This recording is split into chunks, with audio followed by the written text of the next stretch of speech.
como decía el profe, entonces el día de hoy vamos a hablar de las lesiones del tendón distal del bíceps, que no son pues como unas lesiones comunes ni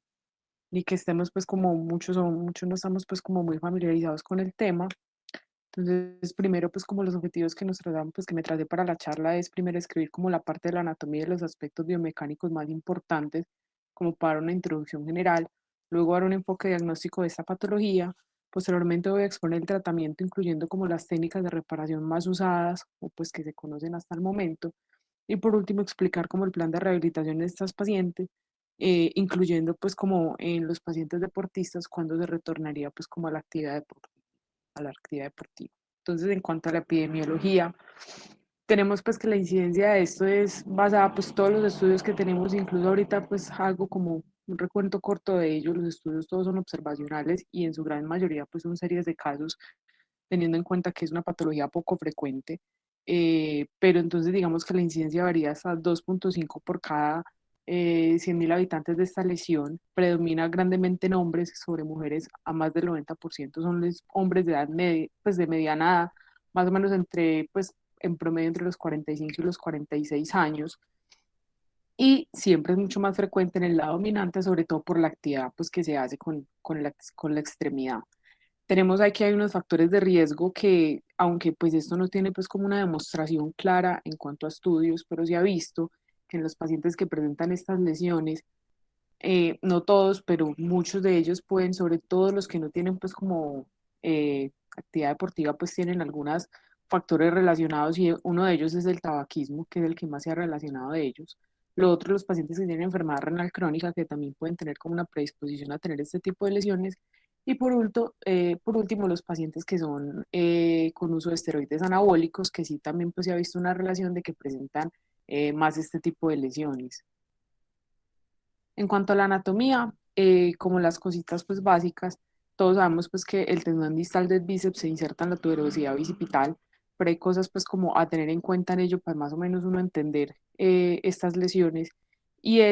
sabemos que el bíceps pues tiene dos cabezas, una corta y una larga, y aunque creamos pues, aunque parece que se insertara como en uno solo tendón, se ha visto como en los estudios cadavéricos, o muchos pues que son la mayoría de los estudios que se han hecho en cuanto a la anatomía, el 60% se puede insertar por separado, o sea, se puede lograr ver la inserción de ambas cabezas en la tuberosidad bicipital, y incluso pues para las rupturas, si hay ahorita vamos a ver que hay rupturas parciales, esto es importante pues porque se podría romper uno de los dos haces, no solamente pues como los dos. Y lo otro es lo que es la fascia, que es el lacertus fibroso, que viene siendo una estructura supremamente importante porque es un estabilizador del tendón. Generalmente es uno de los que se previene, pues lo que hace que no se rompa y distribuya las cargas, sobre todo pues como en la extremidad o en las flexiones forzadas. Y es una fascia que recubre pues como el tendón y que se extiende y se va insertando sobre todo los flexores del antebrazo. Y que cuando se rompe pues también es importante porque hay que repararla, tenerla en cuenta pues como en el momento de los pacientes que tienen indicación quirúrgica. Ya en cuanto a la parte de la inserción, como les decía, pues como vemos acá en la botico puede ser inserción por separada. Se puede ver pues como en su gran mayoría la inserción de la cabeza corta y la cabeza larga del bíceps, teniendo en cuenta que la cabeza larga se inserta mucho más, pues mucho no, se inserta un poquito más proximal y la cabeza corta se inserta más distal. Incluso los estudios cadávéricos dicen que las inserciones que se ven el tendón de un solo haz, si uno pasara pues como el dedo, por así decirlo, por la mitad, se podrían separar ambas cabezas.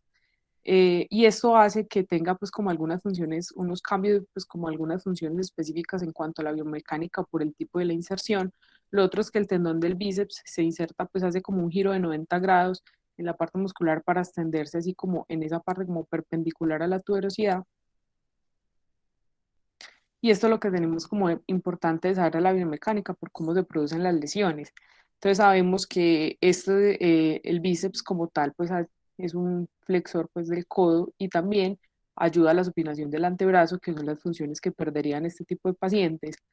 Hay estudios que se han visto, sobre todo que por esas inserciones, por ejemplo, de la inserción que hace más proximal la cabeza larga del bíceps, se ha visto que hace mayor esfuerzo o tiene más incidencia, pues cuando se lesiona sobre todo esta cabeza, hay una pérdida pues como más significativa en la supinación, como vemos acá en este cuadrito, cuando el antebrazo está supinado, el bíceps, la cabeza larga, pues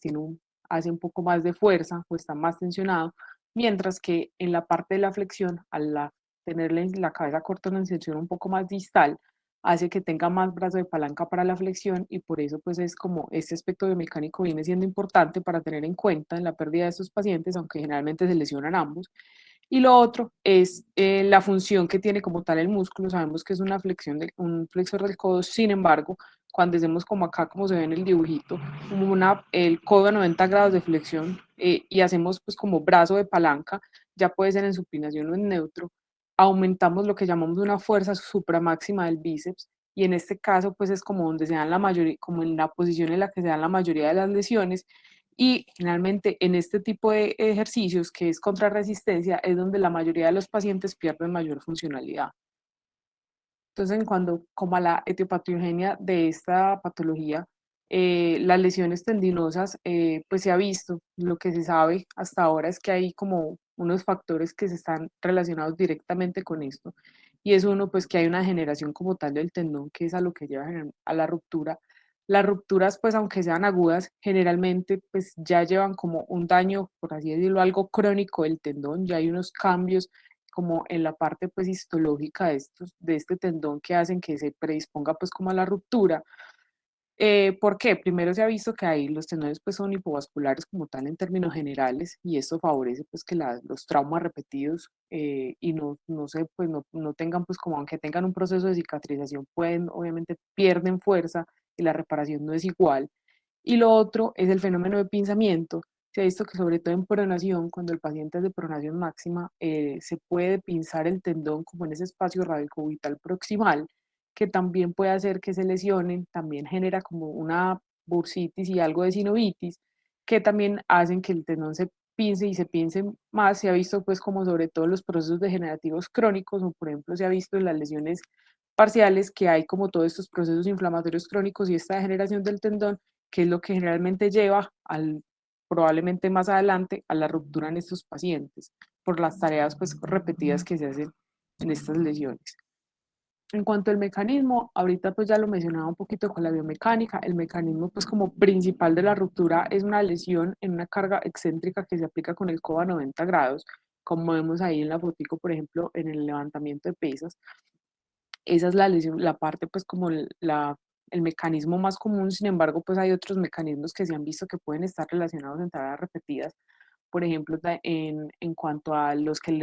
trabajadores de carga pesada pues que levantan cosas desde el suelo con el codo a 90 grados también pueden presentar digamos que un mecanismo parecido y presentar este tipo de lesiones o en deportistas se ha visto que los que hacen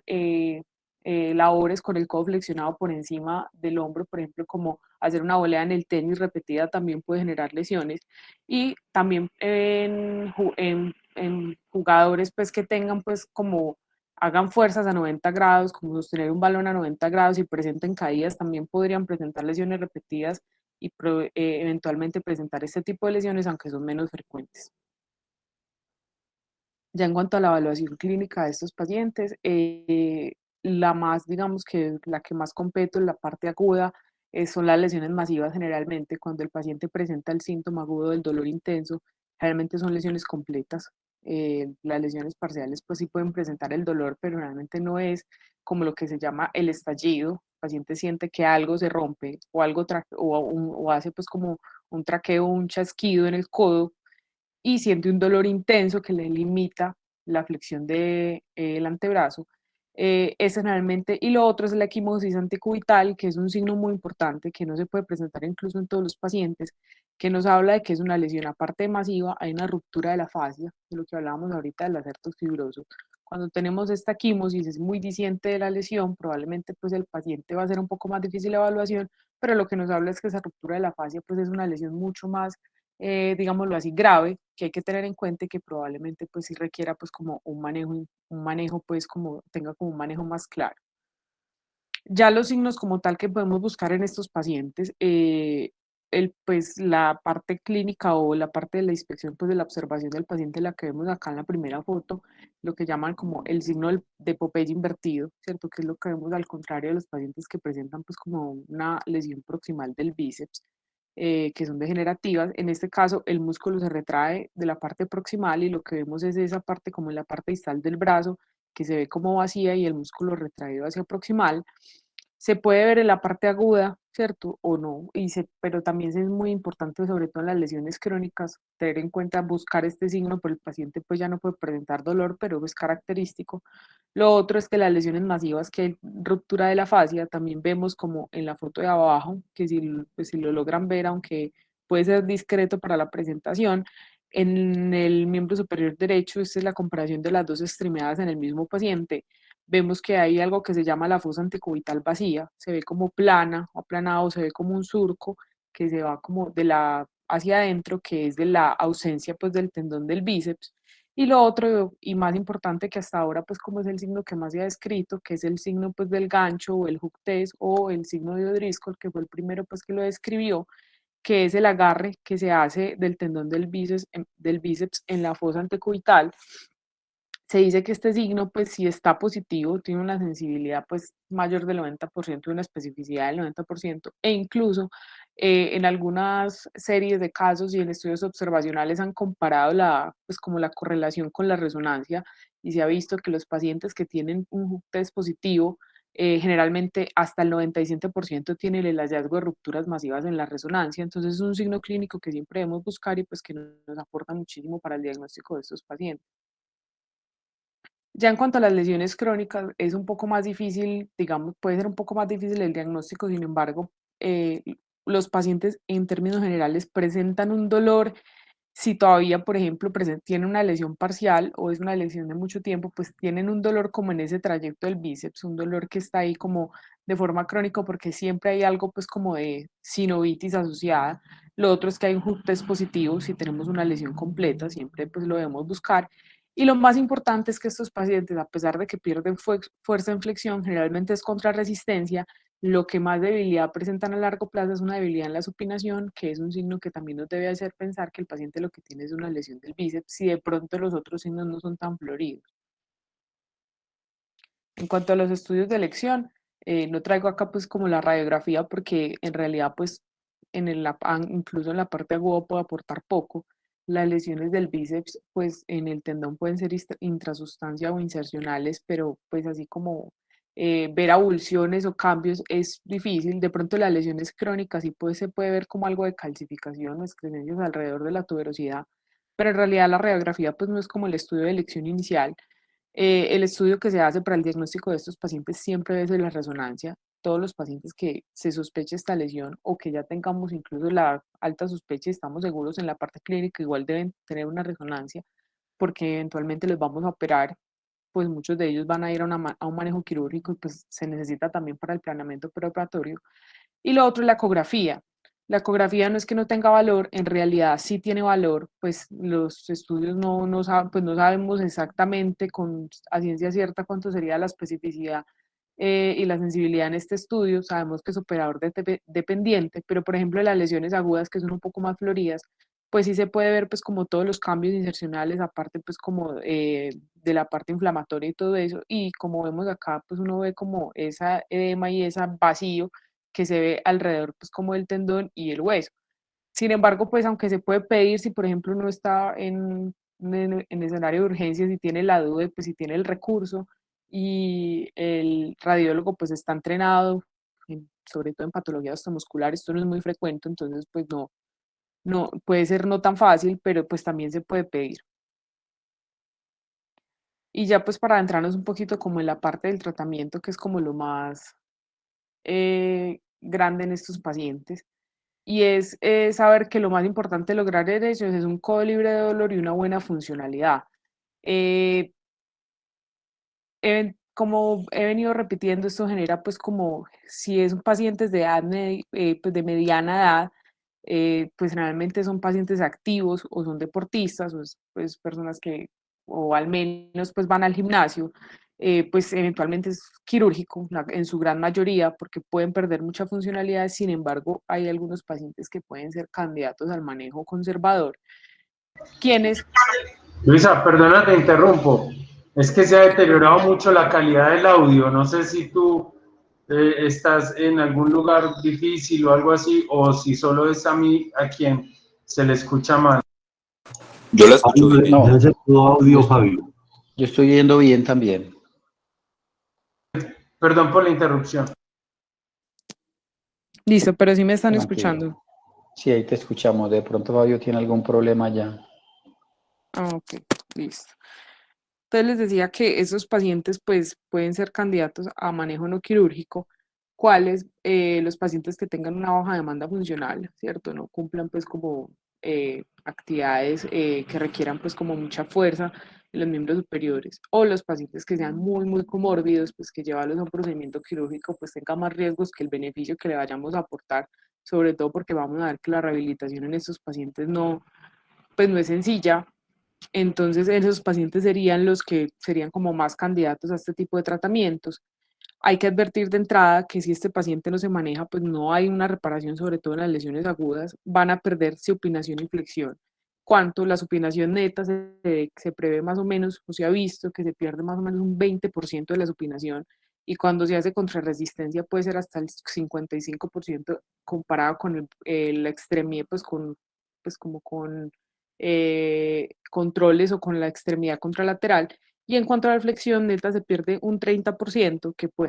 que para un paciente pues de una baja demanda no puede ser mucho, pues porque están los otros flexores. Sin embargo, a contrarresistencia se pierde hasta un 85%, y eso hay que tenerlo en cuenta para saber a cuáles pacientes pues vamos a operar y a cuáles no. ¿Qué manejo entonces se le puede hacer a estos pacientes? Analgesia, básicamente basada principalmente pues en AINES,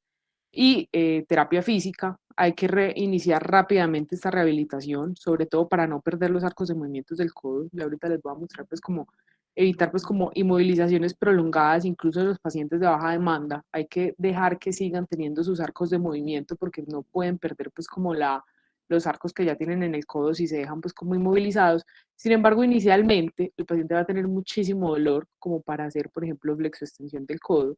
Entonces se ha propuesto que se pueden hacer pues infiltraciones directamente pues como en el lugar de la ruptura, y los pacientes pues toleran inicialmente el dolor, mejora el dolor, y pueden pues como iniciar el proceso de rehabilitación un poco más temprano, y así uno asegura pues que aunque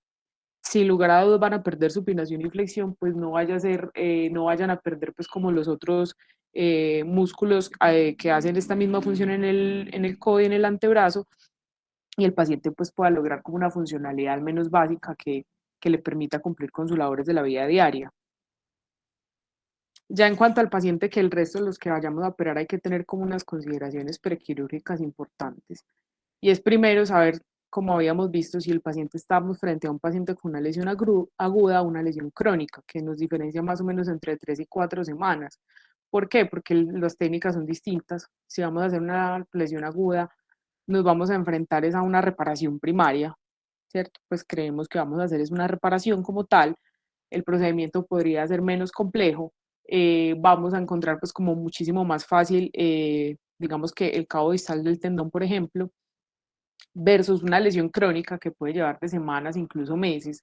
donde probablemente hay una retracción proximal del músculo muy marcada, que haya que hacer incluso abordajes muchísimo más grandes, que haya que hacer liberaciones, y pues obviamente tenemos que plantearnos ya es un proceso reconstructivo que implica pues como otras condiciones. Entonces, lo primero que tenemos que diferenciar, saber a qué tipo de paciente nos estamos enfrentando. Después de que tengamos pues como claro esto, es mirar el sitio de la lesión, y eso lo sabemos es con la resonancia. La gran mayoría de estas lesiones se hacen en intrasustancia pues, o insercionales como tal, no en la unión miotendinosa. Si es en la unión miotendinosa, pues aunque eso es raro, es muchísimo más raro, pues es un problema, digamos que es una lesión que requiere pues como un manejo muy diferente, incluso pudiera ser en algunos casos, digamos que irreparables, o requiera un proceso reconstructivo muchísimo más complejo. Y lo otro es, si de pronto el paciente lo que tiene es una lesión parcial que requiera pues como que de pronto no requiera pues como reparación en este momento pues como agudo, y lo que requiere inicialmente sea pues como un proceso de rehabilitación. Y lo otro, después de que definimos que ya tenemos todo esto, que el abordaje en este caso, qué abordaje vamos a escoger para operar estos pacientes. Ya les vamos, pues ahí se describe que hay un abordaje único versus abordajes dobles, donde el paciente, pues que uno sobre el otro, pues no tiene, pues como hasta ahora no se ha visto que uno sea mejor que el otro. Y también nos tenemos que tener en cuenta, sobre todo en las lesiones agudas, si tenemos no o no que reparar la fascia, ¿cierto? El acertus, porque eso cambia la biomecánica de la extremidad y probablemente también nos haga pensar que tengamos que hacer un abordaje un poquito más extenso, que no, pues no voy a detenerme pues como en ello. Entonces, si tenemos que es una lesión, por ejemplo, crónica, tenemos ya que de entrada pensar que vamos a hacer un proceso reconstructivo que requiera pues como generalmente aloinjertos, aunque también puede ser un autoinjerto, pero pues puede ser un aloinjerto que requiera el proceso reconstructivo. Lo otro, como les decía, si el sitio de la lesión, la mayoría son intrasustancia, entonces se describen técnicas de reparación diferentes que hay que tener en cuenta. Y lo otro es el abordaje, como les decía, es a la comodidad del cirujano. Si es único doble, ya más o menos les voy a mostrar a qué se refiere eso. Es el único, se ha visto pues que tiene como menor morbilidad, pero hay más riesgo, necesita pues como un poquito más de experiencia para no hacer una lesión neurovascular entrando pues como por esa parte cerca a la región antecubital donde están las estructuras, hay estructuras neurovasculares pues que podamos lesionar. Y lo otro es que los abordajes dobles, a pesar de que son un poco más seguros, pues tienen más riesgo, sobre todo por la parte proximal de hacer osificación heterotópica. Entonces vamos como a la primera parte. No voy a hacer pues como un recuerdo extenso de la parte quirúrgica, pero sí al menos saber más o menos qué tenemos que hacer. Y es que la parte primero, la parte endoscópica, en este caso es útil. No tenemos como tanta experiencia, pues o al menos no hay como estudios grandes que pues que sepan de la reparación de esto solamente por endoscopia, pero sí tiene pues como cabida, sobre todo porque puede ser diagnóstica, útil en lesiones incompletas o no tengamos incluso en la resonancia, pues no nos quede tan claro o tengamos una lesión, una sinovitis importante, o en las lesiones crónicas para ver qué tanta es la retracción, para ver cómo está el tejido pues como en el lugar. Entonces la endoscopia, tanto diagnóstica como terapéutica en las lesiones crónicas o incompletas, lo que sí hace es como hacer un desbriamiento y preparar pues como para poder hacer como la terapia física de la rehabilitación o incluso si se entra y se ve que es una lesión que a pesar de ser parcial pues es muy importante, sabemos que clínicamente el paciente pues está muy afectado, podríamos entrar, mirar, hacer como un desbridamiento y preparar pues como el paciente como para la fija, para la cirugía pues como abierta. Y ya el manejo quirúrgico, las técnicas, básicamente a mencionarlas, el manejo pues como inicial, el abordaje único, este sería el abordaje único, es un abordaje anterior, formal hasta la fosa anticubital. El tamaño pues del abordaje nos depende también de la experiencia de que si hay que, y qué tan extensa es la lesión de la fascia porque hay que repararla. Se entraría pues como desde la parte anterior y sería pues lo que se ha visto que mejor les va a los pacientes hasta ahora son con los endoboton, son técnicas menos invasivas, se pasa pues muchísimo más fácil, hay menos riesgo de lesión vascular cuando se hace un muy buen abordaje, y tiene menores, se ha visto que pues, a los pacientes les va muy bien, tiene muy buena cicatrización y hay menos tasas de fallo que con otras técnicas que se hayan visto. Este solamente requiere, como les decía, como vemos en la mayoría de los endoboton, un abordaje único, porque el resto se hace pues como con el túnel del sistema, con muy buenos resultados y es el que se hace, pues se puede hacer como en la mayoría de los pacientes. Lo otro es que si de pronto uno no está tan familiarizado con esta técnica o de pronto el abordaje es un poco más complejo por la parte de la lesión neurovascular, porque es un abordaje más pequeño, único, donde uno de pronto no puede hacer pues como ese reparo de las estructuras, es hacer túneles óseos, que implicaría un abordaje doble, ¿cierto? El abordaje anterior, un abordaje posterior, y hacer el túnel sobre pues como la parte de la tuberosidad, todo el radio, y fijar pues el tendón. Tiene muy buenos resultados también, pues como les di, la mayoría de los estudios son observacionales, pero no se ha visto pues que uno sea superior al otro. También tiene muy bajas tasas de fallo, pero este tiene pues como ya el riesgo, ya no de la lesión neurovascular que es tan importante, que son abordajes un poco más amplios, sino de hacer sinostosis radiocubital. Estos pacientes pues por los túneles óseos pueden tener algo más de osificación heterotópica y como estamos muy cerca de la articulación radiocubital proximal, entonces pueden hacer sinostosis que eventualmente si son cambios muy severos, pues puedan requerir otro tratamiento, pues como otro manejo quirúrgico para, digamos que tratar esta complicación.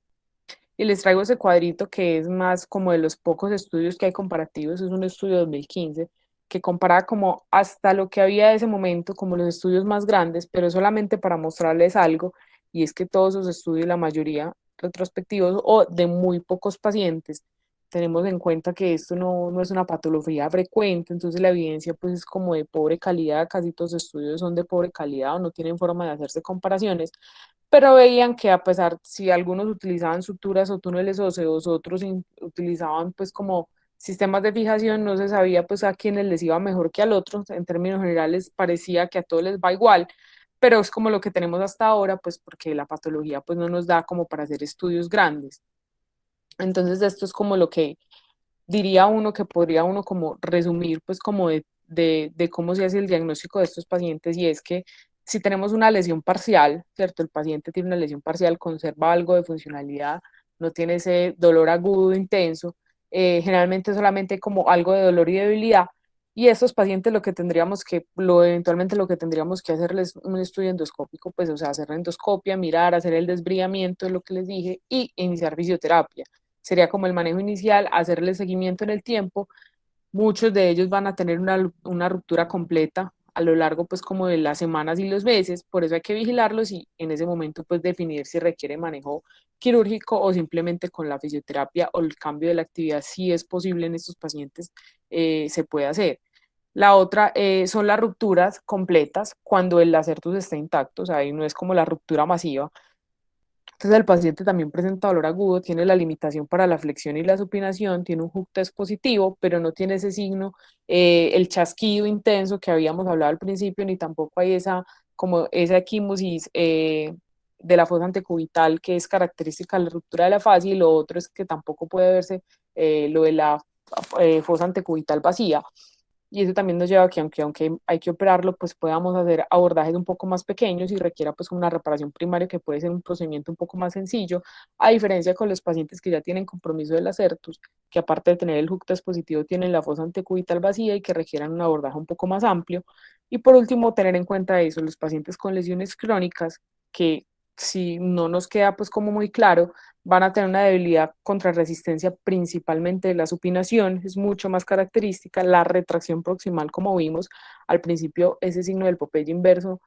puede verse en algunos pacientes y que siempre tenemos que tener en cuenta que estos pacientes con esa retracción proximal que tienen tan severa, pues van a requerir, si los vamos a llevar a cirugía, una reconstrucción con injerto. Para ya una cosa muy final, entonces sería como el manejo posoperatorio en estos pacientes, pues lo primero es la analgesia, todos estos pacientes van a tener mucho dolor inicialmente, como les dicen en algunos casos, incluso se podría pensar en infiltraciones para iniciar rápido la rehabilitación, en el caso de que el paciente no definitivamente no tolere, pues como iniciar arcos de movilidad. Inmovilización por tiempo corto, me refiero a que no pueden ser más de 2 o 3 días cuando se decide inmovilizar y puede hacer incluso con férula o simplemente un cabestrillo. Es solamente para el manejo agudo, inicial, inflamatorio del dolor, porque la idea pues no es que el paciente pierda pues como arcos de movimiento,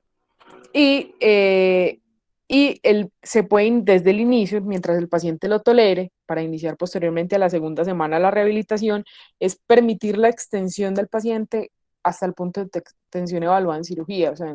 se repara pues como el tendón en cirugía, se evalúa hasta donde el paciente hace extensión y se tensa la fijación, y hasta ese punto se le puede permitir en grados al paciente hacer pues como movimiento activo. Eh,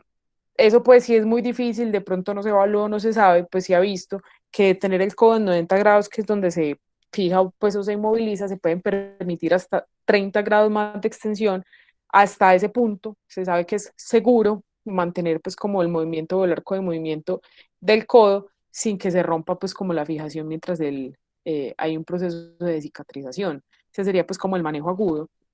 Si vamos a iniciar, pues ya la parte de la rehabilitación, las primeras 6 semanas es recuperar el arco de movimiento del codo, o sea, la extensión completa inicialmente. Entonces se dice que se deben ganar 10 grados de extensión desde la segunda semana en las primeras 6 semanas hasta alcanzar pues como la extensión completa del codo. Por ningún motivo se debe hacer flexión activa, o sea, todos esos movimientos, sí, la extensión sí puede ser activa y se debe ganar, pero la parte de la flexión en la rehabilitación no debe hacerse a flexión activa del codo, pues para evitar que se dañe la fijación mientras hace cicatrización, ni menos pues contra resistencia, no se debe meter peso todavía en la extremidad y está recomendado el uso de brace, pues un brace articulado que le permita al paciente pues como hacer el movimiento y tener ese soporte y que no tenga pues como eh, evitar pues que haga fuerzas contra resistencias o equivocadas que vayan a dañar la fijación. Luego estarían las primeras dos, el resto de las otras 6 semanas hasta las 12 semanas. Entonces acá la meta ya es recuperar todos los arcos, tanto de flexoextensión como de pronosupinación. Entonces en este caso se puede iniciar la flexión activa del codo. Acá ya tenemos que hay un proceso de cicatrización que ya va un poco más avanzado. Entonces el paciente puede empezar a flexionar el codo, pero todavía no se puede pues sin peso, sin utilizar ninguno de peso y también hacer supinación que tampoco se debe hacer contra resistencia, ya no requiere pues uso de ningún tipo de inmovilización ni de brace, porque eso lo que haría ya sería como entorpecer el proceso que nos sigue después y ya sigue el fortalecimiento de la parte de la cintura escapular o del hombro, incluso de la muñeca, para ya con miras hacer pues como una rehabilitación mucho más avanzada, sobre todo en los pacientes que tienen pues como trabajos de carga pesado, que son deportistas, que uno tiene que digamos que reingresarlos pues como a su actividad de la forma más rápida y más segura para que no se vaya a perder la reparación. Entonces ahí tenemos que ya al final de la rehabilitación hasta las 24 semanas, o sea, los primeros 6 meses, después de esas 12 semanas ya podemos empezar a meterle peso, sobre todo a la flexoextensión y a la pronosupinación. Se ha visto que después de esas 12 semanas uno podría aumentar más o menos de a 500 gramos progresivamente hasta donde se sienta carga. En la rehabilitación nuevamente esto está guiado pues como por fisioterapeutas, pues eso es un trabajo muy guiado. Se puede aumentar de a 500 gramos progresivamente hasta donde se vaya pues fortaleciendo el músculo y vaya tolerando el peso del paciente hasta las 24 semanas y ya luego de las 24 semanas ya pues en este caso ya deberíamos tener el paciente rehabilitado y podría pues tener pues como el peso habitual que si ya logrado hasta donde tenía antes, si por ejemplo pues era hacía gimnasio o empezar a hacer entrenamientos en el caso de los deportistas, todavía pues no competición, pero ya sí podría pues como regresar al entrenamiento y hacer como su actividad física normal, o en el caso de que sean pacientes que no sean deportistas, podrían digamos que reingresar con toda la seguridad a su actividad laboral pesada. Y ya teniendo en cuenta si de pronto el deportista es de alta competición, entonces esto cambiaría, pues, digamos que hay un proceso final y es que se ha visto que más o menos en promedio es un año para retornar al punto inicial donde estaba en el momento de la lesión. Generalmente eso es como lo que se ha visto que se pierden como una temporada, por ejemplo, una temporada completa de un año para retornar como a su nivel inicial, se logran con una rehabilitación escanolada y juiciosa y segura, pues que pueden recuperar hasta más o menos el 95% de la fuerza en flexión y hasta el 85% de la fuerza en supinación, o sea, no quedan al 100, pero sí llegan a un nivel muy parecido. Sin embargo, a largo plazo se ha visto que estos pacientes se retiran mucho más rápido de su actividad deportiva, pueden tener, pues solamente tienen riesgo de rupturas, incluso en el lado contralateral, y pues terminan pues como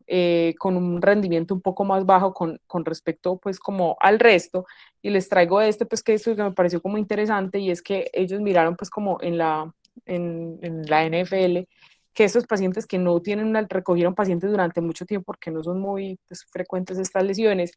de rehabilitación y miraban que sí lograban rehabilitarse casi que hasta el año, pero que muchos de ellos a largo plazo pues no lograban pues como llegar a sus metas y sí se retiraban mucho más rápido como de la actividad deportiva y no lograban y perdían muchas pues como más temporadas, entonces esto nos lleva a pensar pues que por ejemplo para un deportista de alto rendimiento pues es una lesión que a pesar de la rehabilitación pues sí tiene como secuelas y compromisos graves para el paciente. Entonces ya pues como para concluirles, sabemos que es una patología poco frecuente, no estamos todos muy familiarizados con ella, pero que de no diagnosticarse o no sospecharla en estos pacientes, pues la funcionalidad de la extremidad se puede ver altamente comprometida, sobre todo en la gente joven activa o en los deportistas, que la parte clínica, sobre todo pues como con los test y la parte de la observación del paciente, pues nos da datos clínicos muy importantes y que se debe hacer, pero que siempre debe tener pues como una confirmación por resonancia magnética. El tratamiento conservador, aunque se debe hacer, pues o están las lesiones parciales o mejor en pacientes que tienen baja demanda, que no requieren pues como como una fuerza importante en la extremidad. Las opciones de reparación, pues mostré pues como, pues hay más formas, pero digamos que estas son como las que más se hacen y las que por así decirlo tienen más evidencia. Escoger cuál, ninguna es superior a la otra, pero ya está como más a la preferencia de la comodidad del cirujano que vaya a operar el paciente. Y lo otro es que la rehabilitación es muy importante, que debe ser guiada, que debe ser escalonada, pues evitar rupturas en estos pacientes, y lo otro pues que puedan tengan una pérdida importante de los arcos de movilidad, que es lo que queremos evitar en estos pacientes. Muchas gracias.